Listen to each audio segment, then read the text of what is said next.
Bonjour, bienvenue dans cette nouvelle émission du Verdon TV, diffusée tous les soirs sur la chaîne YouTube de Montroc TV. Alors tout de suite, le sommaire.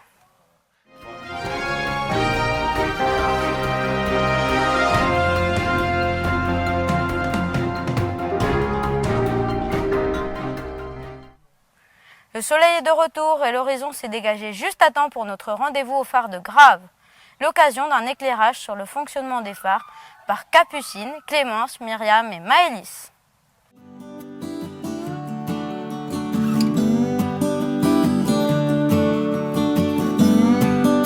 Notre visite du matin nous a emmenés au phare de Grave où nous avons rencontré Serge Andron, l'ancien gardien du phare de Cordouan. L'occasion de lui demander comment fonctionnent les phares et qui s'en occupe. Bien le bonjour, bienvenue dans le phare de Grave, qui est en même temps un musée du service des phares et balises et du phare de Cordouan. Et je m'appelle Serge Andron, je suis un ancien gardien de phare, d'où j'ai commencé au service des phares et balises en 1973 comme manœuvre. Donc j'ai fait 3 ans à Calais, d'où je ne me suis plu parce que les gens sont très sympas, les gens du Nord. Je suis revenu sur le phare de Cordouan en tant que titulaire gardien de phare. Et j'y ai passé 35 ans de ma vie dans ce phare. Donc le régime était de 2 semaines au phare, en permanence, jour et nuit, et 1 semaine de repos. Donc le bateau qui est devant, ici dans la cour, c'est le bateau du service des phares et balises qui a été de 1960 à 2004. Et ce bateau servait pour les relèves des gardiens pour le phare. Il y avait une équipe de marins dessus qui nous amenait et ramenait.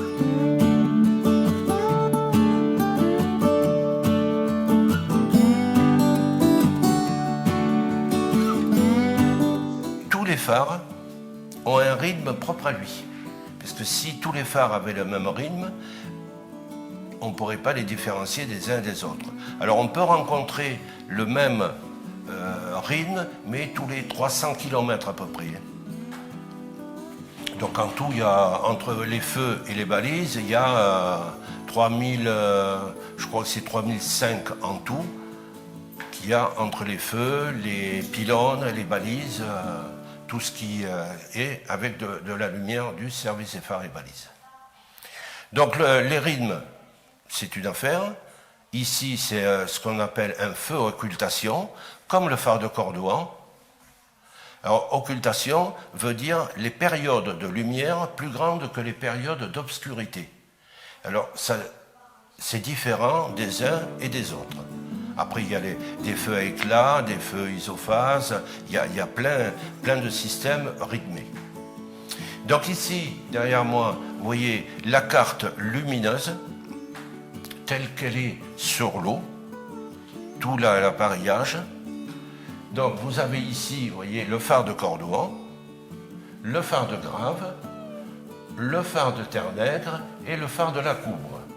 Lui, il a du rouge ici parce qu'il balise le danger du banc de sable qui s'appelle le banc de la Mauvaise.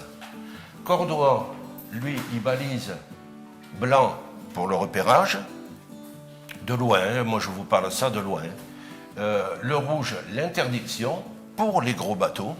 Et le vert, eh bien, c'est l'autorisation que les bateaux peuvent passer soit ici, mais les gros bateaux doivent suivre un chenal vraiment très précis.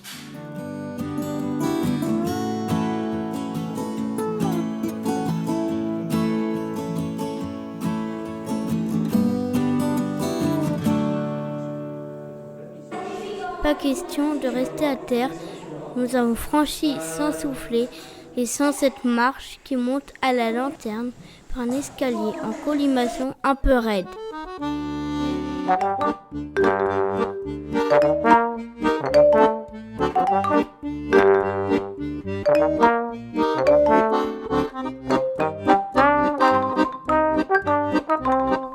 De là-haut, nous découvrons un beau paysage sur l'estuaire de la Gironde et vue sur le phare de Cordouan, situé à 7 km en mer. Retour à la colo, après une petite visite au musée qui se trouve à l'entrée du phare.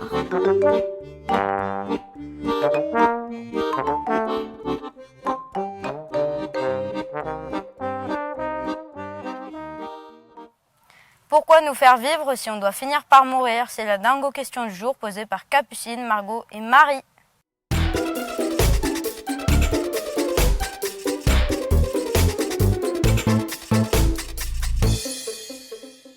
Pourquoi nous faire vivre si on doit finir par mourir? C'est quoi cette question? Je sais pas. Non mais Je sais pas, parce que Moi je dis que ça sert à rien.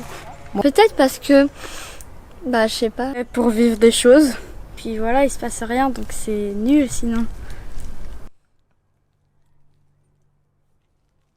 Moi aussi.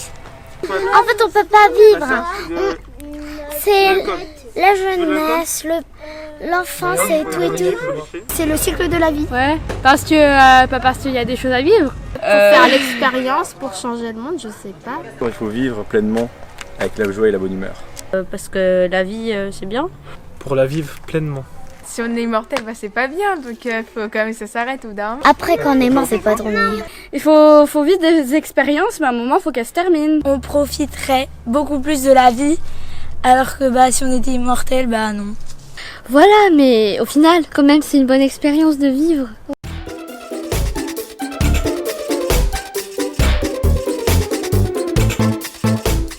Après, quand on est mort, c'est pas dormir.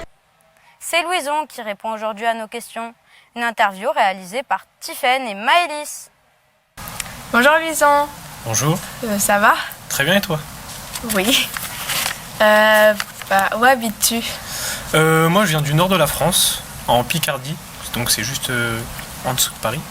Et je viens de l'Aisne, dans un petit département. Et t'aimes bien la région? Non, pas forcément, mais j'y suis un peu obligé. Tu voudrais habiter où? Moi j'aimerais bien changer carrément de pays, j'aimerais bien vivre en Australie. J'ai déjà regardé à peu près, parce que Sydney, qui est une grande ville, ça m'intéresse. D'accord. Après, tu aimes faire du sport? Ouais, moi j'aime énormément le sport, c'est mon hobby favori. J'adore le football et l'athlétisme. Et pourquoi? Pourquoi? Parce que c'est le sport Le sport ça me fait vivre, moi c'est comme ça, comme certaines personnes c'est la cuisine, moi c'est le sport. Et après, tu soutiens quelle équipe en foot? Au football, je soutiens le Paris Saint-Germain depuis tout petit. Pas depuis le Qatar, je précise, c'est important. En plus, ils sont en finale de Ligue des Champions pour la première fois de la création du club, donc je suis hyper fier. D'accord. Et sinon, tu fais quel sport? Moi, donc, je fais du foot. Depuis tout petit, depuis que j'ai 5 ans, je fais du football. Et là, depuis maintenant 2-3 ans, je fais de l'athlétisme. J'ai été vice-champion de ma région. Et aussi, j'ai fait plusieurs championnats de France. D'accord. Si tu te... quel est ton plus grand rêve? Mon plus grand rêve, moi, ce serait, même si je suis un peu vieux, j'ai 19 ans. Pour le football, c'est compliqué, mais j'aimerais être footballeur professionnel. Et tu comptes le réaliser? Je vais essayer, en tout cas, je vais m'en donner les moyens, mais je vais travailler pour. Et si tu devais te décrire en 3 mots, tu dirais quoi? Je dirais honnête, à l'écoute et assez perfectionniste. Ok. Et pour terminer, tu préfères beurre doux ou beurre salé? Je sais qu'il y en a qui vont pas être d'accord, mais pour moi c'est beurre doux. Je suis d'accord. Et merci pour toutes ces réponses et à bientôt. Merci.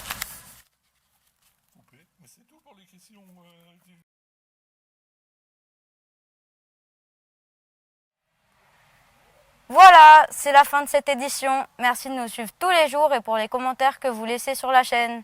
Nous vous donnons rendez-vous demain à la même heure. En attendant, n'oubliez pas de vous abonner, d'activer la cloche et de mettre un pouce bleu à la vidéo. Très bonne soirée!